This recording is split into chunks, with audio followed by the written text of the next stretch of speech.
The EA-6B is one of the only aircraft in the U.S. inventory that's designed specifically to go out there and support coalition ground forces through electronic support, electronic attack, and controlling the electromagnetic spectrum within the umbrella of security on the battlefield. The EA-6B, we're capable of not only detecting certain signals of interest, but also bringing to bear some electronic countermeasures, if you will, to negate the enemy's abilities to use those against our troops on the ground. We have aircrew, obviously, but the main piece is really the maintainers, and we're just simply the guys who operate the airframe, and the maintainers and the guys who are turning the wrenches on the jet are the guys in our squadron who really deserve a lot of the credit.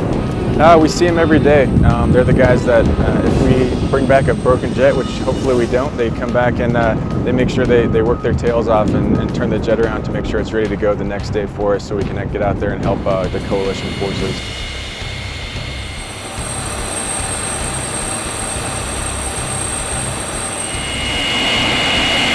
On an average day, it takes about 60 Marines maybe. There's about 10 different shops that work on it, and each shop has its own part in keeping the jet up. I inspect the jet, make sure it's ready for flight, and then I also launch out the jets. But also I'm an engine mechanic, so I make sure the engines are properly working, and I'm doing all the pre-flight checks for the jet. Like there's certain checks that we have to check for and make sure the jet's working properly before it goes off for flight. As we're starting the jet up and basically getting it going, he's the first guy that I talk to when I come to the jet. He lets me know what all the pressures are, how much fuel's in the jet, what it's looking like, and after the inspection that they had with it, how the jet's looking basically.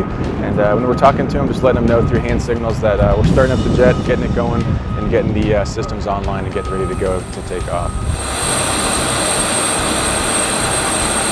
There's definitely a few integration challenges, but the whole time we've been here, the Air Force has been great to work with. The 455th has been nothing short of excellent to work with. They've been very great providing any type of services we need to operate out of here. And it's been interesting as far as integrating two different services at the same time, but it hasn't been challenging in the least bit as far as getting what we need to make sure we execute the mission.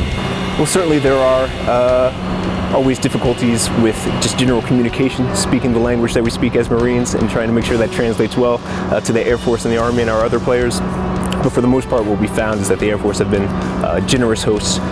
Getting along with them has certainly not been an issue. They've been able to provide us, certainly with all the capabilities that we need here for the maintenance aspects of our squadron, as well as providing all the bed down and other essential aspects to the mission that we require. Overall, it's been a very rewarding experience here in Bagram. We've been able to work with soldiers, sailors, airmen, Marines, not only them, but British soldiers. We've tanked off a French tanker.